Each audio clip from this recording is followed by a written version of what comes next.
এখন 1টা বাজতে 10 মিনিট বাকি। এখন আমার শীত যায়নি, কারণ আজকে এখানে রোদই ওঠেনি, প্রচণ্ড পরিমাণে ঠান্ডা।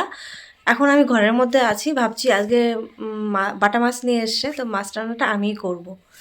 আর ঘর পুরো এলোমেলো আছে, যেহেতু আমি গতকাল বাড়িতে এসেছি রাত্রে, এখনও ঘর কিছুই গোছাতে পারিনি। কিছুটা গুছিয়েছি, তখন সেই সময়টা আর কি রেকর্ড করিনি, ভিডিও রেকর্ডটা। তো ভাবছি পরে কিছুটা তোমাদের সঙ্গে ক্লিপটা তুলে ধরবো। তো দেখি আজকে রান্না করতে ইচ্ছা করছে, দেখি রান্না করতে পারি না। শ্বশুরবাড়িতে সেইভাবে কখনোই আমি রান্নাবান্না করিনি, তাই রান্নাঘর আমার কাছে অচেনাই লাগে। শ্বশুরবাড়িতে আমার সঙ্গে সবসময়ের জন্য একজন থাকতে হয়, মানে আমার শাশুড়ি হেল্প করে দিচ্ছিল। কোথায় কি আছে কি না আছে আমি কিচ্ছু জানি না। এখানে দেখো আমার মাছের ঝোলটা হয়েই গেছে, আর মাছের ঝোলটা খেয়ে আজকে সবাই কিন্তু ভালো বলেছিল।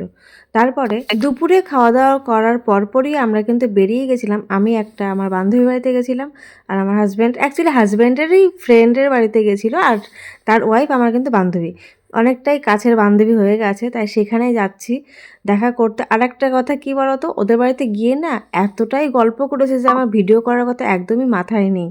তারপরে চলে এসেছি একদম বাড়িতে, রাত্রির বেলা ভিডিও আমি রেকর্ড করছি, কারণ আজকে প্রচণ্ড ঠান্ডা পড়েছিল, আমি কোনো কাজবাজ করিও নি, ওই জন্য আমি কিছু শেয়ার করতে পারছি না। প্রতিদিনই তো সেই একই কম্বল গায়ে দিয়ে একই বেডে ঘুমাতে হয়, তাহলে পরে কেন বিছানা তুলতে হয়?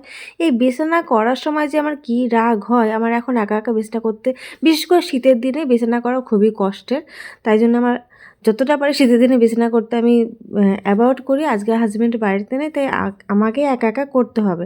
আর দেখো, আমি ক্যামেরাটা সেট করেছি, আমার মাথা মুন্ডু কিছুই বোঝা যাচ্ছে না, তবুও আমি ভিডিও রেকর্ডটা দিয়ে দিচ্ছি, কারণ তা না হলে পরে ভিডিওটা অনেকটাই ছোটো হয়ে যাবে।